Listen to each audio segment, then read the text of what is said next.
Good afternoon. As you know, the President welcomed the Emir of Qatar to the White House today. The two leaders discussed the strategic relationship and our cooperation on a wide range of security and economic issues. This includes efforts to bolster their military capabilities and to advance new commercial deals that would create tens of thousands of American jobs. The Emir reiterated his commitment to counter terrorist financing and violent extremism. As you may recall, just a few weeks ago, Qatar publicly designated 20 terrorist financiers and 6 entities. This is the latest in a series of important steps, but the President and Emir agreed that there is more progress to be made. We are committed to partnering in that effort. Finally, the two leaders discussed the urgent need to resolve the Gulf dispute. The United States must be able to work jointly with the United Gulf Cooperation Council to promote regional security and stability and to stand against Iran's dangerous activities. Also, as you may have seen, the President spoke this morning with British Prime Minister Theresa May. Both leaders condemned Syrian President Assad's vicious disregard for human life and agreed not to allow the use of chemical weapons to continue. To that end, the President will not attend the Summit of the Americas or travel to Colombia as originally scheduled. The Vice President will travel to the summit in his place and will meet with the Colombian President while he's there in Peru. President Trump will remain in the United States to oversee the American response to Syria and to monitor developments around the world. Looking ahead to this afternoon, the President is pleased to welcome the University of Alabama Crimson Tide football team to the White House in celebration of their 17th national championship. Pretty sure that was written by somebody from Alabama. Coach Saban, UA President Bell, and the team captains will meet with President Trump in the Oval Office, and the group will then join the rest of the team and hundreds of Tide fans out on the South Lawn, and that event will, of course, be open to the press. And with that, I will take your questions. And because it is her birthday, Nadia, I'm going to go with you, and happy birthday. Thank you, Sarah. The President authorized the use of military force last year after President Assad used chemical weapons, but this didn't seem to deter him. The President talked yesterday of a very strong and serious response now. How is going to hold President Assad accountable? I'm sorry, can you repeat the last part of the question? How he's going to hold President Assad accountable now? The President's been clear. We're working with our partners and allies and our national security team to look at all options. And as we've said, all options are on the table, but I'm not going to get ahead of anything the President may or may not do in response to what's taking place in Syria. Jonathan. Sarah, talking about the raid on Michael Cohen's office, the President said it's an attack on our country, it's an attack on what we all stand for. In what way is an FBI raid on Michael Cohen's office an attack on our country? I think that the President has been clear that he thinks that this has gone too far, and beyond that, I don't have anything to add, but I'd refer you back to the President's comments. Would that accounts to an attack on our country? Again, I think the President has been clear what his position is. I don't have anything else to add at this point. Does the President believe he has the power to fire Special Counsel Robert Mueller? Does he believe that's within his power? Certainly believes he has the power to do so. John. Good. You have said several times from the podium that the President has neither the intention nor is thinking about firing Robert Mueller. Does that remain the case today? The President was asked this question directly last night, and I'd refer you back to his comments. Can I also ask, what about Rob Rosenstein? What's the President's thinking about Rosenstein in terms of his tenure at the Department of Justice? He did not appear to be very happy with him last night. And can you confirm that Rosenstein was the high-level DOJ official that signed off on the FBI raid? I'd refer you to the Department of Justice in terms of their process. Certainly the President's voiced his frustrations, but beyond that, I don't have anything else. Shannon? Is the President still open to talking to Mueller, or is he still open to an interview? That's something that I would direct you to the President's personal attorneys to answer that question. I asked about Rosenstein. What about FBI Director Wray? He was the one who signed off supposedly on this FBI raid. Does the President still have confidence in him? Again, I would refer you to the Department of Justice on the process and who did or did not sign off. That's not something that we were a part of here. The President's feelings about the FBI Director. Does he have concerns about the FBI Director? The President's voiced his frustration with the situation. I haven't spoken with him directly about Director Wray. Jill? Two things, just to follow up on that. Has the President spoken with either Jeff Sessions or Rosenstein since the raid yesterday? Not that I'm aware of. Okay, and then I wanted to ask you about the decision to cancel the trip. Can you walk us through a little bit more of the decision-making there, why the President felt like he couldn't make a decision, he couldn't execute on whatever he decides to do while he's traveling, considering that the missile strike last year was actually launched while the president was in Mar-a-Lago. Mar-a-Lago happens to be within the United States, something I'm sure you're very well aware of. The president would like to stay in the country while there are a lot of developments going on around the world. What does being in the country, how does that benefit him? Again, I'm not going to get into specifics on intel matters and things that we may or may not do, but the president and his national security team felt it was best that he stay in the United States while all of these developments are taking place. Jacqueline. Does Michael Cohen still represent the president? I'm not sure. I would refer you to Michael Cohen on that. And when did the president first learn of the payment from Michael Cohen to Stormy Daniels and their non-disclosure agreement? I'm not sure on the exact timing. Kristen? The president Sorry, I'm going to denies keep having- moving because we're tight on time. Just one more question, Sarah. If the president Sorry, Jacqueline, I'm denies gonna having keep an moving. affair Go ahead, with Kristen. Stormy Daniels, then why didn't he Jacqueline, instruct? I'm going to move on to Kristen. Sorry, we are tight on time with the visit of the Alabama team coming up soon. Go ahead. Well, just, can you follow up on that question? Does he I didn't hear the continue to deny having an affair? Then with why doesn't he Stormy? just The instruct president's Mr. been Cohen clear. to- He's addressed this several times. I don't have anything else to add. Brian? I'd like Sarah, to let follow me up. Ask my other question. And Can then you I'll- just say definitively, has the president had any conversations about firing Jeff Sessions, Rod Rosenstein, or Robert Mueller in the past 24 hours? I haven't had any conversations with him on that. I can't speak beyond that at this point. Sorry, Kristen, we've got to keep Tweet, going, he guys. Go called ahead, it a Brian. witch hunt, but Rod Rosenstein, whom he appointed, signed off on She's the the lady probe. gonna do it. Go ahead. Well, I answer her if, go ahead, Kristen. Can you just answer the question? If the president Enough. appointed Rod Rosenstein, and so how can he call the raid yesterday a witch hunt when it was approved by the deputy attorney general he appointed? Once again, I'm not aware of what the process is and who signs off on those specific types of things. The president certainly has been very clear about what his position is when it comes to matters of collusion, and that's what his reference is. He thinks this entire thing is a witch hunt. I think we've spoken about this at length, ad nauseum, and frankly think it's a big distraction that the media has spent every single day for the last year focused on this instead of some of the biggest issues of our day and some of the biggest issues that the president is dealing with, like Syria, like North Korea, like deregulation, tax cuts, defeating ISIS. That's the focus of this administration, and frankly, that's what you guys should spend a little bit more time on. Hey guys, time out. So, We're gonna Sarah, take, you yielded your time to Kristen. I'm gonna go to John. Please, if I Sorry. may, just to follow up. All right, I'll come back to you, Brian, for one. Thanks. You had said that it I'm it is a feeling witch. generous today. Thank you, thank For you. Nadia's birthday. Just two quick ones. You said that it's a witch hunt, and you continue to characterize it as that. But insomuch as this administration also has leveled sanctions against the 13 Russians that were indicted by the Mueller investigation, in some point, are you a party to this witch hunt, or is some of it at least a legitimate effort? Just because there may have been involvement by Russia doesn't mean there was involvement by the Trump campaign. And to try to conflate the two is insane. No, that's not the question. The question is, in some ways, aren't you at least supporting what they've done because they've indicted some of the people that you have leveled sanctions against? So you're in agreement with Mueller in at least some regards, right?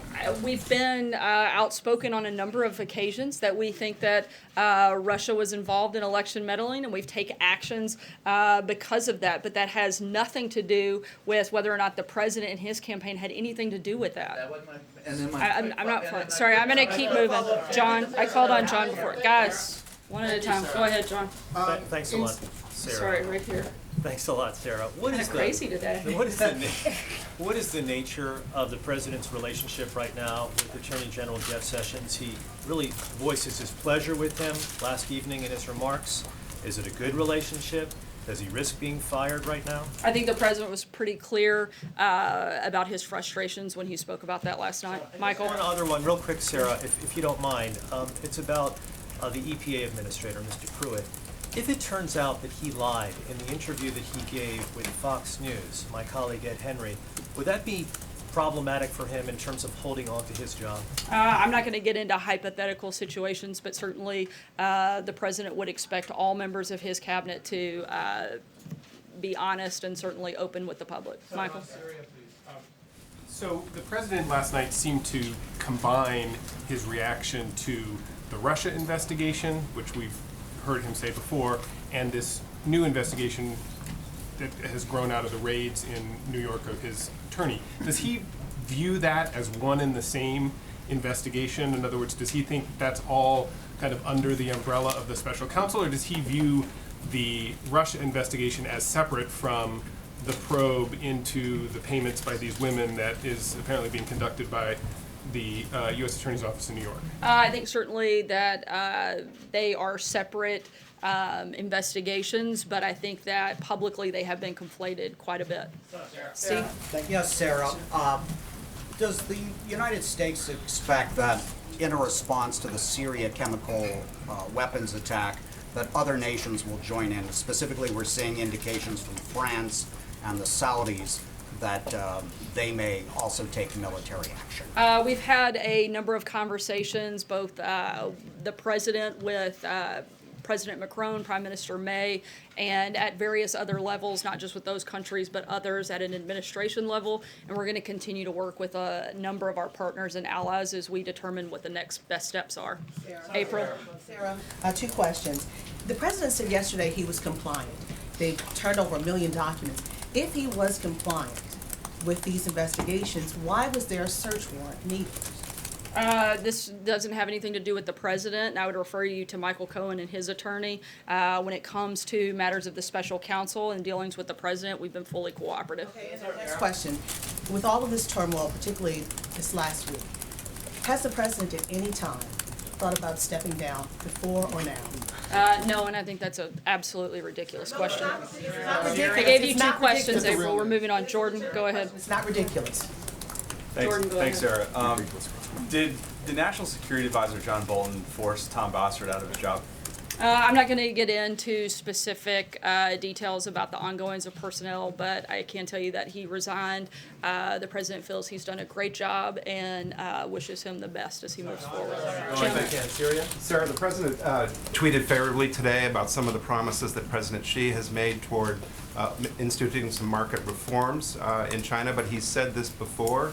Is this going to be enough to avert some of these tariffs that the president's been talking about instituting?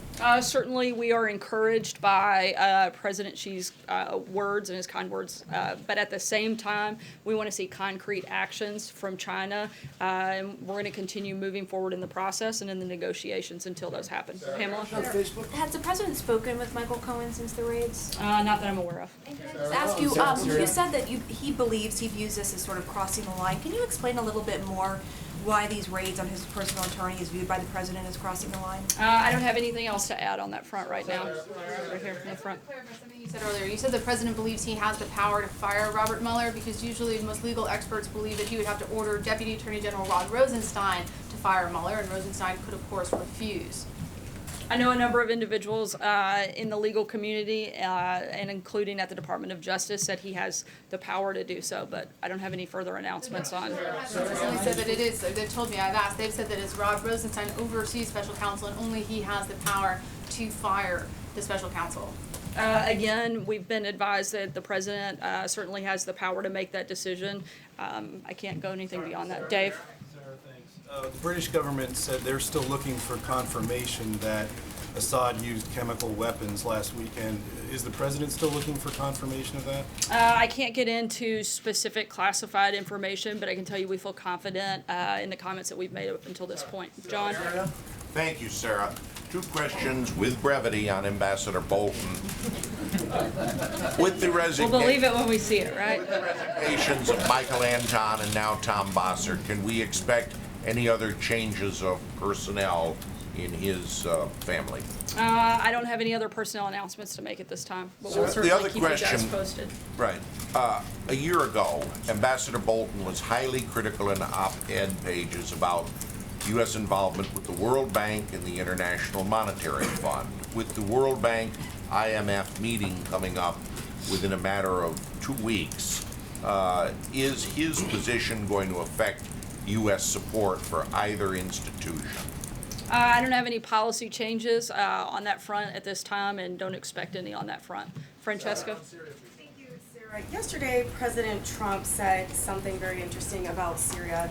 He said that because of the power of the United States and because of the power of our country, we're able to stop it. Now, with bringing in Ambassador John Bolton as well, which is sort of a signal of a more hawkish stance potentially, I want to know if the president has changed his calculus in any way on Syria and on whether or not he wants to pull out those troops very soon, as he previously said. I addressed the troops yesterday. I don't have anything new on that front in terms of things that the president may or may not do. We're not going to broadcast, and I don't have any announcements on that front. Fred? Fred? Oh, thanks, sir. This week, Senator McConnell said they're taking up 6 nominations, and that they're going to continue taking up 6 nominations per week. Do you consider that a major breakthrough for the administration, considering there's been We'd like to so see many them blocking? take on a lot more than 6, but we're certainly glad to see those 6 move forward, but we'd like to see them move forward in a much bigger fashion than just the single digits right now. And one other question. On U.S. Attorney Berman, he's in an interim position now in New York. The reports had been that the president was going to nominate him for full-time. Is that still the case? Will the president nominate him? I don't have any personnel announcements on that front. Thanks, Sarah. So, all of the evidence so far in the Syrian chemical attack points to the use of chlorine gas. The Assad regime has been suspected of using chlorine multiple times on the battlefield. What makes this particular attack different and warrant the international response and the potential use of lethal force that we're seeing from this president? I can't address specific intelligence matters, but I think everyone around the world can see why these recent attacks are so horrific. And beyond that, I can't get into any other details. Eamon? Yeah, thank you, Sarah. To clarify your comment here on Xi Jinping's speech last night, it was seen as rhetoric around trade openness. And are you saying that the president didn't see anything in that speech that would encourage him to back off on his threat to impose tariffs on the Chinese? We certainly think it's a step in the right direction, and we're encouraged by the words, but we want to see concrete steps and concrete action by the Chinese. In the meantime, we're going to continue moving forward. What specific actions do you want to see from the Chinese? What could they do here to stave off those tariffs at this point? This is going to be something that's part of private negotiations that we have with the Chinese, but certainly we want to see more than just the rhetoric, but we think that's a very good sign and moving in the right direction. If you got time for one last question, Blake. And to pick up, and I guess I missed that, I don't know. I didn't hear it, so yeah. I think they were saying they thought you were great. I'm pretty sure that was it. To pick up and end off where Eamon just, what he was just talking about, you said you want to see concrete actions from the Chinese as it relates to trade.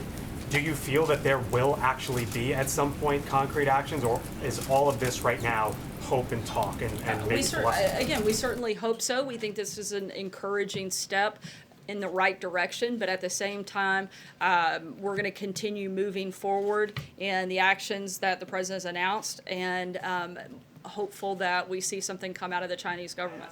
It feels almost today like it's been somewhat of a lukewarm reception. Is that accurate? No, as the president himself said, he appreciates President Xi's kind words, but we want to see more than just words. We want to see action, and that's what we're focused on pushing forward, is making sure that we stop the unfair trade practices. That's been what the president's committed to, not just rhetoric, but actual action. Thanks so much, and we'll see you guys out on the South Lawn as we welcome the Crimson Tide.